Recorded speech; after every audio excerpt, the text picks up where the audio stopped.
माता की। माझ्या प्रिय सोलापूरकरांना अतिशय मनापासून नमस्कार करतो। जय जय रामकृष्ण हरी। सोलापूर के ग्राम दैवत श्री सिद्धेश्वराच्या चरणी मी नतमस्तक होतो। भगवान विठ्ठल और जगतगुरु बसवेश्वरा की इस धरती का ये आशीर्वाद छत्रपति शिवाजी महाराज की धरती पर ये जन सैलाब, ये उत्साह साफ साफ बता रहा है। फिर एक बार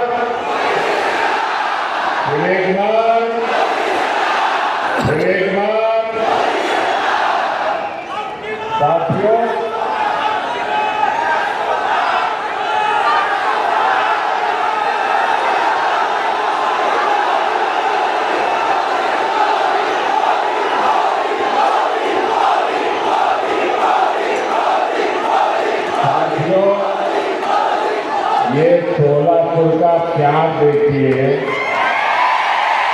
साथियों, जब जनवरी में आया था तब कुछ लेकर के आया था, आपके हकों को पूरा करने के लिए आया था, कुछ देने के लिए आया था। लेकिन आज मैं आपसे कुछ मांगने के लिए आया और मांगने के लिए इसलिए आया हूं कि आगे मैं बहुत कुछ देना चाहता हूं और मुझे धन दौलत नहीं चाहिए, मुझे यश कीर्ति नहीं चाहिए, मुझे आपके आशीर्वाद चाहिए। और मैं आपसे आशीर्वाद मांगने के लिए आया। साथियों, इस चुनाव में आप अगले 5 वर्ष के लिए विकास की गारंटी को चुनेंगे। दूसरी ओर वो लोग हैं जिन्होंने 2014 से पहले देश को भ्रष्टाचार, आतंकवाद और कुशासन के गर्त में धकेल दिया। अपने कलंकित इतिहास के बाद भी कांग्रेस फिर से देश की सत्ता हथियाने का सपना देख रही है। इन्हें अंदाजा ही नहीं कि पहले 2 चरण के चुनाव में ही इंडी अगाड़ी का डिब्बा गोल हो चुका है। भाइयों बहनों, एक और आपका ये सेवक मोदी सर झुका करके आपके पास आता रहता है। आपने 10 साल तक मोदी को परखा, उसके एक कदम को देखा, उसके एक शब्द को नापा। आप मोदी को भली भांति जानते। दूसरी ओर इंडी अगाड़ी में नेता के नाम पर महायुद्ध चल रहा है।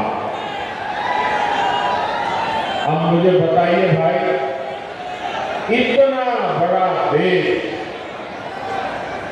जिसका नाम तय नहीं है, जिसका चेहरा पता नहीं है, क्या इतना बड़ा देश उनके हाथ में आप दे सकते हैं क्या? कोई गलती से भी दे सकता है क्या? भाइयों बहनों, ये लोग इन दिनों सत्ता हथियाने के लिए देश को बंटवारे करते गए हैं। अब एक नया फॉर्मूला लाए हैं।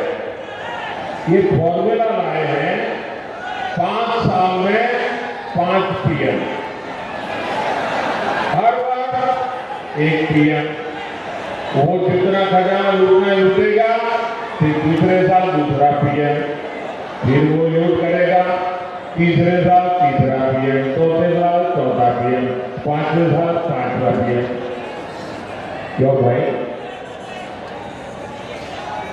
और यहां नकली शिवसेना वाले क्या कहते मालूम है? ये नकली शिवसेना वाले तो कह रहे हैं कि उनके यहां तो पार्टी में पीएम के लिए ढेर सारे लोग हैं, और उनके एक बड़े नेता से तो कह दिया हम 1 साल में 4 पीएम बनाए, तो उसमें भी क्या जाता है? आप मुझे बताइए, 5 साल 5 पीएम जैसे फॉर्मूला से इतना बड़ा देश चल सकता है क्या? जरा मन से बताइए, मुझे पता चले चल सकता है क्या? कभी भी उस दिशा में हम जा सकते हैं क्या? नहीं चल सकता ना। लेकिन उन्हें अब यही एक रास्ता बचा है सत्ता हथियाने का, क्योंकि उन्हें देश नहीं चलाना है, उन्हें आपके भविष्य की चिंता नहीं है, उन्हें तो मलाई खानी है, मलाई। भाइयों बहनों, ये हमारा महाराष्ट्र सामाजिक न्याय की धरती है। इस धरती ने ज्योतिबा फुले, सावित्रीबाई फुले, बाबा साहब आंबेडकर के रूप में ऐसी महान संताएं दी हैं जिन्होंने समाज के सबसे कमजोर वर्गों को ताकत दी, प्रेरणा दी। आपने कांग्रेस के 60 साल का शासन भी देखा है, और आपने मोदी के 10 साल का सेवा काल भी देखा। पिछले 10 वर्षों में सामाजिक न्याय के लिए जितना काम हुआ, तो उनको सत्ता भोगने का अवसर मिला। एससी, एसटी, ओबीसी वर्ग के हर हक को रोकने का निरंतर प्रयास किया। और उसके पीछे उनकी फिलोसफी थी। उनकी फिलोसफी ये थी कि इनको ऐसे ही रहने दो ताकि वो हमारे आश्रित रहे, और जब चाहेगा हम उनसे जो वोट चाहिए वो लेते रहे। जानबूझकर कैसा किया, लेकिन मोदी का तो आपका दिल का नाता है, दिल का। और इसलिए 10 वर्षों में हमने सच्चे सामाजिक, और कोई हफ्ता मेरे जीवन में ऐसा नहीं गया होगा कि मुझे किसी न किसी पद्मशाली परिवार में हमने ओबीसी कमीशन को संवैधानिक दर्जा दिया, मेडिकल की परीक्षा में ओबीसी आरक्षण लागू किया। ये भाजपा है जिसने एससी एसटी के आरक्षण में जो पॉलिटिकल आरक्षण होता है वो हर 10 साल में बढ़ाना होता है। पहले अटल जी की सरकार को मौका मिला था, उन्होंने 10 साल बढ़ाया। फिर मोदी को मौका मिला, हमने भी 10 साल बढ़ाया। हमने किसी का भी हक छीने बिना, न दलित का हक छीना, न आदिवासी का हक छीना, न ओबीसी का हक छीना, लेकिन सामाजिक न्याय के उत्तम व्यवहार को लेते हुए हमने जो सामान्य वर्ग के गरीब लोग हैं, उन सामान्य वर्ग के गरीब लोगों को न्याय देने के लिए 10% आरक्षण उनको भी दिया और देश में कोई आग नहीं लगी, पुतले नहीं जले। इतना ही नहीं, इस देश के सभी दलित नेताओं ने उसका भरपूर जो स्वागत किया। हमारा सामाजिक न्याय का तरीका समाज में विभेद पैदा करने का नहीं है, समाज को जोड़ने। आज देखिए, मेडिकल की, इंजीनियरिंग की पढ़ाई में हमने बड़ा क्रांतिकारी निर्णय किया। आज कुछ लोगों को वो जरा मजाक लगती होगी, लेकिन हमने तय किया है, मुझे अब गरीब मां का बेटा भी डॉक्टर बनाना है, गरीब मां की बेटी को भी डॉक्टर बनाना है, मुझे गरीब मां के संतानों को इंजीनियर, डॉक्टर, बड़ी बड़ी सौलत देता है। लेकिन क्या हर गरीब के नसीब में इंग्लिश मीडियम में पढ़ना संभव है क्या भाई? क्या हर बच्चा इंग्लिश मीडियम में पढ़ सकता है क्या? अगर वो मराठी मीडियम में पढ़ता है, उनका गुनाह क्या है? ये ऐसे लोग सरकार चलाते थे। अगर आप मराठी मीडियम में पढ़ते हैं तो आपके लिए भविष्य के लिए ताले लगे जाते थे। मोदी ने सामाजिक न्याय के लिए कह दिया, अब डॉक्टर बनना है तो भी मराठी भाषा में बन सकते हो, इंजीनियर बनना है तो भी मराठी भाषा में बन सकते हो, अंग्रेजी नहीं आएगी तो भी आप देश चला सकते हो। ये मोदी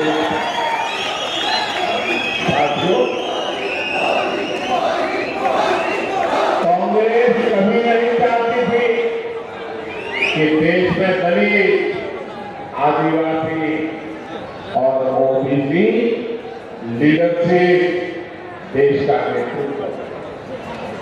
ये वही कांग्रेस है जिसने डॉक्टर बाबा साहब आंबेडकर से लेकर के बाबू जगजीवन जी तक हर दलित नेता का अपमान।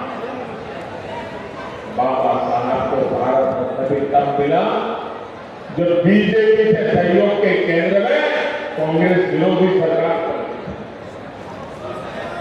भाजपा का हमेशा प्रयास रहा है कि एससी एसटी ओबीसी को ज्यादा से ज्यादा प्रतिनिधित्व बनाए। 2014 में आपने प्रचंड बहुमत दिया तो एनडीए ने दलित के बेटे को, जब आपने फिर से एक बार हमें प्रचंड जनादेश दिया तो हमने देश के इतिहास में पहली बार एक आदिवासी बेटी को भारत के राष्ट्रपति के रूप में रखा।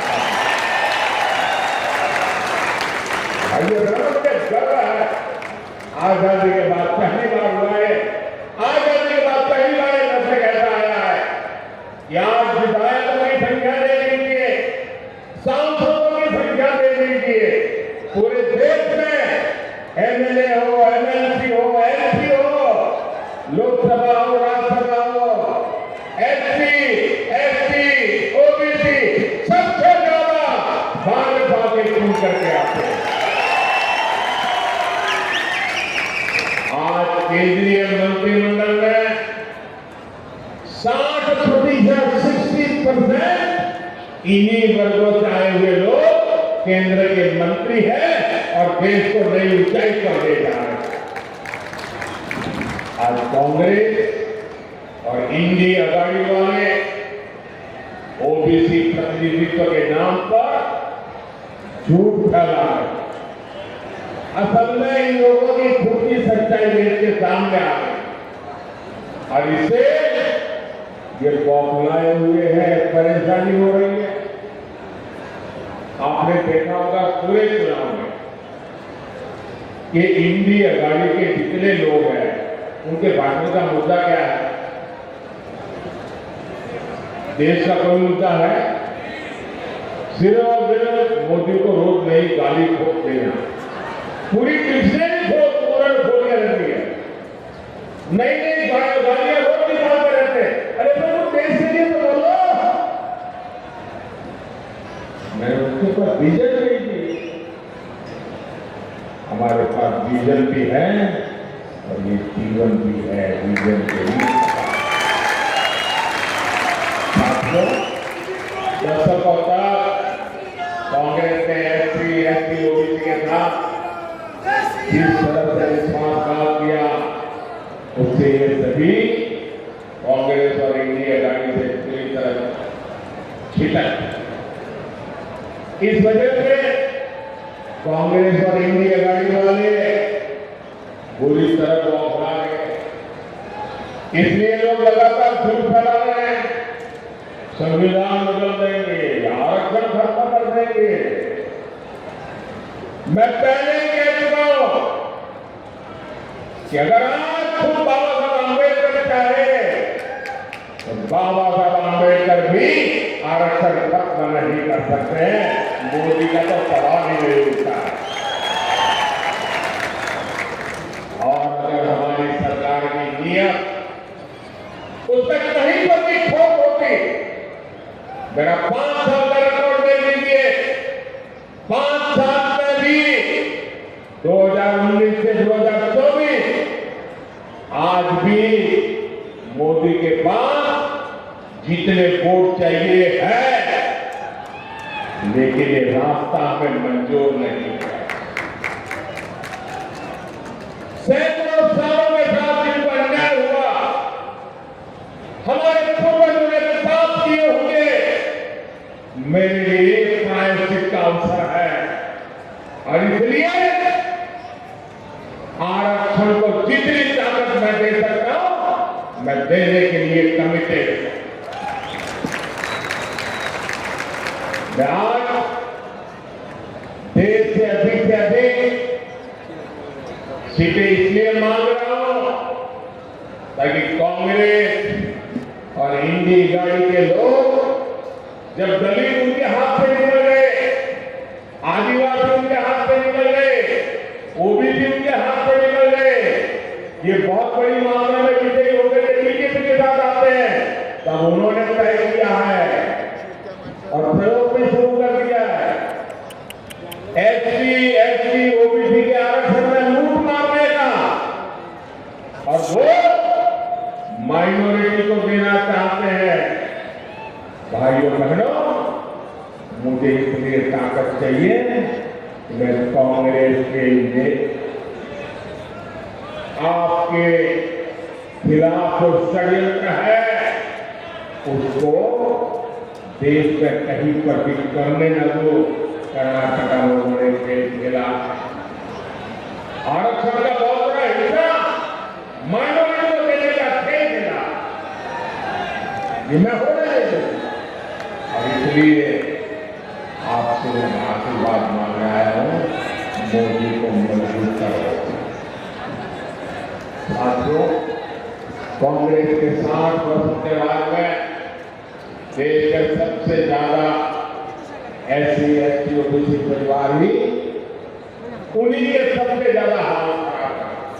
आप अपने गांव में देख लीजिए, अगर गांव के बाहर झुपड़ी में रहना पड़ता है कौन है? हमारे एससी समाज के लोग। मुसीबत में जीना पड़ता है कौन है? हमारे एसटी समाज के। तकलीफ में जीना पड़ता है कौन है? हमारे ओबीसी समाज के लोग हैं।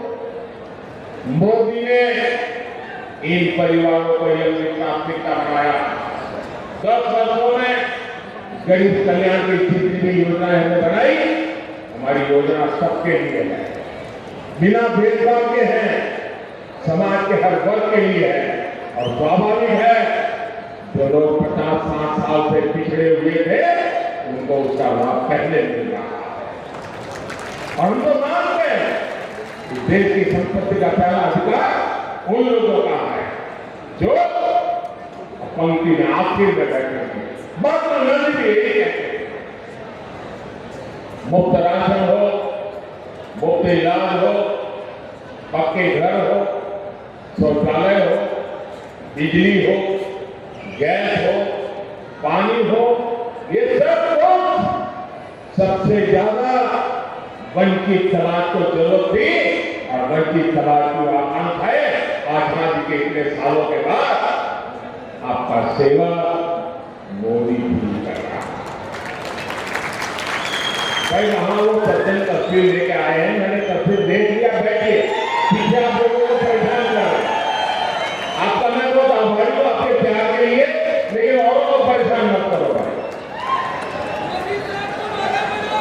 ऐसी ओबीसी परिवारों को इन योजनाओं से जोड़ने के लिए हमारी सरकार घर घर पहुंची है, गांव-गांव पहुंची है। साथियों, कांग्रेस ने 100 से ज्यादा देश के जिलों को ही पिछड़े घोषित करके उनको अपने हाल पर छोड़ दिया। इन जिलों में सबसे ज्यादा एससी और एसटी परिवार के लोग रहते हैं। हमने उसको एक नया रूप लिया, नया मिशन लिया और हमने उसको एस्पिरेशनल डिस्ट्रिक्ट बनाया, आकांक्षी जिला बनाया। और उसका मेरी ऑफिस से डेली मॉनिटरिंग होता है। परिणाम ये है कि गरीबों की भलाई के लिए की योजनाएं, एस्पिरेशनल डिस्ट्रिक्ट की योजनाएं, अब एस्पिरेशनल ब्लॉक की योजनाएं, डेली मॉनिटरिंग, हर चीज की जानकारी, उसका परिणाम यह है कि आज 10 साल के मोदी के कार्यकाल में इतने कम समय में देश में पहली बार 25 करोड़ गरीब गरीबी से बाहर निकले और ज्यादातर इन्हीं जिलों से। और इसलिए मैं कहता हूं, जब नीयत सही होती है ना, तो नतीजे भी सही मिलते हैं।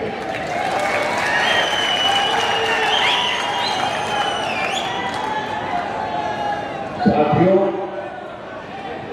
भाजपा का सामाजिक न्याय का एक और उदाहरण वाइब्रेंट विलेज प्रोग्राम भी है। अगर मोदी की नजर कांग्रेस की तरह सिर्फ वोट बैंक पर होती, तो सीमा के जो गांव है, जिनको लोग आखिरी गांव कहते थे, मैं उनको सबसे पहले कहता हूं, दुनिया के किसी को देश को एंट्री होना है ना, सूरज की पहली किरण भी वहीं आती है और सूरज डूबता है तो आखिरी किरण भी वहीं से आती है। गांव के लिए वाइब्रेंट विलेज प्रोग्राम कौन था? वहां तो वोटर ही नहीं है, गिने वोटर है, लेकिन मेरे लिए वोटर मायने बाद में रखता है, पहले वो मेरे देश का नागरिक है, मेरे देश का 140 करोड़ नागरिक में से एक है। वो मेरी सीमा का प्रहरी है। अगर मोदी की नजर कांग्रेस की तरह से वोट बैंक पर होती, तो 24,000 करोड़ रुपए की पीएम जन्मन योजना बना करके आदिवासियों में भी जो सबसे पिछड़ी जनजातियां हैं, उनके लिए अलग से योजना न बनाता और उनके कल्याण के लिए काम न करता। वोटर ज्यादा नहीं, संख्या कम है, लेकिन मेरे देश के आखिरी व्यक्ति को भी मैं मजबूत बनाना चाहता हूं। हमने विश्व में योजना है, जिनके हाथों में सामर्थ्य है, जिनकी उंगलियों में सामर्थ्य है, ऐसे देश में लाखों लोग हैं। ऐसे मेरे विश्वकर्मा साथी एससी समाज में, एससी समाज में, ज्यादातर ओबीसी समाज 7 साल में कांग्रेस ने कुछ पूछा नहीं। मोदी ने पहली बार इन के लिए 13,000 करोड़ रुपए की पीएम विश्वकर्मा योजना भाई और बहनों, गरीब कल्याण की योजनाओं का सबसे अधिक लाभ एससी एसटी ओबीसी परिवार के हमारे माता और बहनों को हुआ। शौचालय के अभाव में, सैनिटरी पैड के अभाव में ज्यादातर हमारी बेटियां स्कूल छोड़ रही। अब मोदी ने ये समस्या दूर की, बिना गारंटी के मुद्रा लोन पाने वाले 50% से ज्यादा लाभार्थी एससी एसटी ओबीसी है। इधर में 70% लोग हमारी माता और बहनों को मिला। ये जो हमारी खादी है, खादी स्वतंत्रता आंदोलन की निशानी है। और तो मैं तो कहता हूँ, आजादी के पहले लोग कहते थे और आजादी के बाद क्या, तो मैं तो इस वाक्य में कहता हूँ, पहले खादी और नेशन, नाउ खादी और फैशन। कांग्रेस ने तो उस खादी को भी बर्बाद कर दिया। खादी के काम में भी बड़ी संख्या में हमारे यही समाज के लोग हैं जो अति वैश्विक लोग हैं। मोदी ने खादी को फिर से जीवित कर दिया। साथियों, कांग्रेस ने तो बाबा साहब के संविधान को जम्मू कश्मीर में लागू नहीं होने दिया। आर्टिकल 370 बनाकर कांग्रेस ने देश के संविधान का अपमान किया। एनडीए सरकार ने, मोदी ने 370 हटाई तो सामाजिक न्याय का अधिकार जम्मू कश्मीर में हमारे जो लोग हैं पहली बार तो ऐसी ओबीसी और महिलाओं को वहां अधिकार मिला है, उनको आरक्षण मिला। भाई बहनों, ये है सामाजिक न्याय का मोदी सरकार। इसलिए पूरी इंडिया में घबराई हुई है। साथियों, सामाजिक न्याय का एक और तरीका आधुनिक इंफ्रास्ट्रक्चर का निर्माण भी। कांग्रेस ने बरसों तक गांव और शहरों में खाई बनाकर रखी, ऊंची शहरों के विकास पर फोकस किया। एनडीए सरकार देश के हर कोने के विकास के लिए तत्पर। एक क्षेत्र पंढरपुर यात्रा से जुड़े श्रद्धालुओं का केंद्र है। यहाँ तो तुल्य भवानी ने छत्रपति शिवाजी महाराज को अपना आशीर्वाद दिया। 10 साल में हमने पंढरपुर की रेलवे कनेक्टिविटी के लिए सैकड़ों करोड़ रुपए खर्च। पुणे फलटन रेल मार्ग को 23 साल से अटका पड़ा था, हमने उसको पूरा कराया। हमने सोलापुर हैदराबाद, सोलापुर शामली, सोलापुर बीजापुर ऐसे कई महामार्ग के काम शुरू किए। सोलापुर को महाराष्ट्र की पहली वंदे भारत ट्रेन भी मिली। शक्तिपीठ महामार्ग से समुद्री महामार्ग जैसे हाईटेक सड़कों के काम भी हो रहे हैं। इन विकास कार्यों के कारण क्षेत्र में श्रद्धालुओं की संख्या में 4 गुना की बढ़ोतरी हुई है। अब हमारे राजनीतिक भाईचारों के अलावा दूसरे राज्यों से भी बड़ी संख्या में श्रद्धालु आ रहे हैं। यहाँ लोगों के लिए आस्था और पर्यटन से जुड़े नए अवसर बन रहे हैं। साथियों, महाराष्ट्र में एकनाथ शिंदे जी, देवेंद्र फडणवीस जी और अजीत पवार जी की सरकार आपके लिए दिन रात मेहनत कर रही है।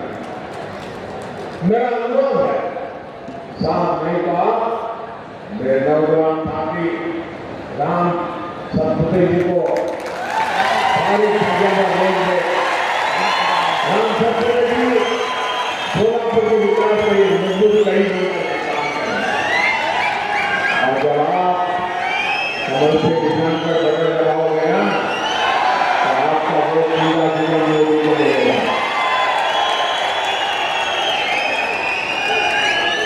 तो ज्यादा से ज्यादा मतदान कराओगे और कोई को जीतोगे, पुराने सारे रिकॉर्ड तोड़ोगे, तो मेरा ही और काम करोगे। जहां से अपने परिजन को बुलाने के मिलना, उनके घर जाना, उनको कहिएगा कि मोदी जी सोलापुर आए थे, आपको प्रणाम दिया। मेरे प्रणाम पहुंचा देंगे। मेरे साथ बोले भारत माता के